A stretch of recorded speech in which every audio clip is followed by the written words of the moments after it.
Back with another movie anniversary with Angels in the Outfield, which is celebrating its 30th anniversary. And I rewatched it for the first time in years, so let's review.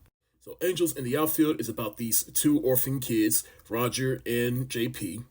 Roger's father makes a promise to him that they will be a family again if the Angels win the pennant. Roger makes a prayer to God to help the Angels win the pennant. And so they go to an Angels game one day, and Roger actually spots Angels helping the Angels win games. Eventually, they come across George Knox, who is the coach of the Angels. Roger tells him that they have angels, or actual angels, helping his team win games. And so Coach Knox basically thinks of Roger as his good luck charm. But the Los Angeles Angels, they are constantly winning games until eventually everybody finds out, and so now they're under scrutiny. And so will the Angels keep helping them, or will they not? Now let me just say right off the bat that this is a childhood favorite of mine. It was one of my dad's favorite movies, and it is one of my favorite baseball movies of all time, right next to Hardball. I used to watch this movie on VHS all the time. I tell you, I wore this VHS tape out. But watching the movie with adult eyes, I do recognize how silly and whimsical this movie is. But hey, I still love it anyway, even if it has a low score on Rotten Tomatoes. It's flawed, silly, but I love it for it. I love the ridiculous concept about angels and everybody believing in them, and the wholesomeness and the sincereness of this movie. Because, yeah, actual angels out there helping a baseball team win games, it could be a bit silly at times and hard for people to believe. But as Maggie said in the movie, when someone scores and the player takes a knee, nobody laughs at that. Basically, I love the theme of faith within this movie is that everybody needs something to believe in, which is an angel. And whether or not you believe that there are angels out there helping the team, hey, it's all on faith. And I like how the movie at the end, once the news basically gets out to everybody and everybody finds out that Roger wished for angels to help the team, everybody's faith is basically questioned at that point. It's basically a religious sports movie, and it's not even really religious like that. Now I do remember this is probably the first movie I ever saw Danny Glover in. I had not seen The Color Purple when I was younger for obvious reasons, and I did not see any of the Lethal Weapon movies for obvious reasons. But this was basically my introduction to Danny Glover, and he was great in this movie. One of my favorite scenes was they lose a game at the beginning of the movie, and he goes in the locker room and he goes the fuck off on all the players. This was my introduction to Danny Glover as an actor, and he was funny when he needed to be funny. He was mean when he needed to be funny. He was grumpy when he needed to be grumpy. But we also saw that dramatic side of him, especially towards the end of the movie where he gives the speech. There's Christopher Lloyd, who's the head angel, and you can definitely tell Christopher Lloyd, he was definitely having fun with this movie, which is expected from Christopher Lloyd. He's one of those likable actors that goes into a role and gives 110%. But of course, the heart of this movie is the two boys, Roger and JP. Roger, played by a very young Joseph Gordon-Levitt, who, of course, little kid me did not know that was him, and now he's all grown up, and we see him become the great actor that he is. And to think that he came from humble beginnings, starting with this movie right here, and he really did a good job playing just this kid, this orphan kid that wants a family again, but life just won't allow that to happen, and he finds faith in these angels helping out this team. And then there's JP. I don't know where this actor has been. I don't know, but I hope he's doing well. But I just remember watching him in this movie as a little kid and I just thought that was me for a sec.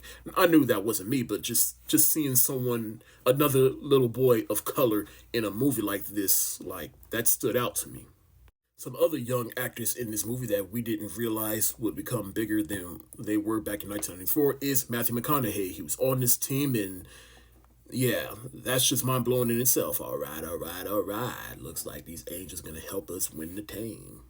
Neil McDonough, who was also in this movie, I did not realize that was him, and he's probably more likable in this movie than anything else I've seen him in, because everything else I've seen him in, he's always playing a bad guy, an evil person, or just someone that is just no good. But seeing him here and just seeing him play a goofy person was just hilarious. Adrian Brody was in this movie, another actor earlier in his career I did not realize was in this movie, and he's also a little bit sillier in this movie than he is in any other movie that I've ever seen him in. The MVP of this movie is Tony Danza, and he has quite an arc too because he was basically benched because of an injury, and George Knox, he continues to bench him, but then one day, with the help of the Angels, he gets back in the game and he feels like a champion again. And then at the end of the movie, his story is a little bit heartbreaking because we come to find out that he's going to be joining upstairs real soon. The Al, played by Christopher Lloyd, he tells him he got 6 months left at most because of all the years of smoking. But Tony Danza's character, Mel Clark, he won the season for everybody. That's why I say he was the real MVP of not just the team, but of this movie. Ranch Router, he was always one of my favorite characters from this movie because he has a grudge against George Knox, and he's just the announcer guy. He thinks he's a star, and then he ends up getting fired at the end. I'll say the other MVP of this movie is Maggie, who is the foster mother of Roger and JP, and is played by the same lady that played the pigeon lady from Home Alone 2. And it's really only this movie and Home Alone 2 I've only seen her in. I don't think I've ever seen her in anything else. Whatever happened to this woman? But regardless, she had one of my favorite speeches in the movie. I said earlier that she basically was at that press conference telling everyone that whenever a player scores or does something great in the game and that player takes a bow, or takes a prayer, I should say, no one laughs at that, and that you got to believe. Everybody wants something to believe in, like an angel, and that you got to have faith in. She was definitely the heart of this movie. She was the most understanding. She brought this movie to its faith-themed best. If I have any negatives towards this movie, it's just the effects of the angels themselves. Yeah, the angels themselves in this movie, the effects did not age well. But this movie is a product of the mid-90s, so it has that going for it. But I especially love the ending of the movie where George Knox, he takes on the two boys and adopts them and becomes their daddy. I always love that ending, and it just made sense because these three, they basically spend the whole movie together, and they come together and they leave positive impacts on each other's life, and they help each other grow, especially Roger after his father gave up his parental rights, and Roger needed a shoulder to cry on. And then here comes George Knox, that comes in and basically gives him that fatherly love that Roger needs, and he takes on the responsibility of the father, and they're all a family again. Just such a nice, wholesome ending.